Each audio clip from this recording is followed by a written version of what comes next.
Hello guys. आज की इस वीडियो में आपको बताने जा रहा हूँ कि आप अपने पिंटरेस्ट का डाटा और पिंटरेस्ट का जो अकाउंट है वो परमानेंट किस तरीके से डिलीट कर सकते हैं। सो गाइस, अगर आप यहाँ पे अपना अकाउंट परमानेंट डिलीट करना चाह रहे हो, उसको दोबारा रिकवर नहीं करना चाह रहे, तो यहाँ पे आपको आपके अकाउंट परमानेंट डिलीट करने का ऑप्शन मिल जाता है।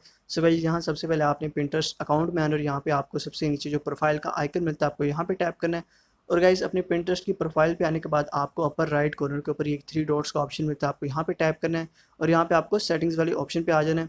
और गाइस, यहाँ सेटिंग्स में आने के बाद यहाँ पे आपको एक अकाउंट मैनेजमेंट का ऑप्शन मिल जाएगा थर्ड नंबर पे। तो आपको सिंपली इस अकाउंट मैनेजमेंट वाले ऑप्शन को यहाँ पे ओपन करना है और उसके बाद आपको सिंपली नीचे स्क्रॉल डाउन करना है और यहाँ पे डीएक्टिवेट अकाउंट के नीचे आपको delete your data and account का ऑप्शन मिल जाता है। तो गाइस, आपका जो अकाउंट है या फिर आपका जो डाटा है यहाँ से परमानेंट डिलीट हो जाता है। आपको सिंपली इस ऑप्शन के ऊपर यहाँ पे टैप करना है और यहाँ पे आपके पास अकाउंट डिलीट करने का ऑप्शन आ जाता है। और गाइस, यहाँ पे अपना अकाउंट परमानेंट डिलीट करने के लिए आपको नीचे कंटिन्यू वाले ऑप्शन पे टैप कर देना है।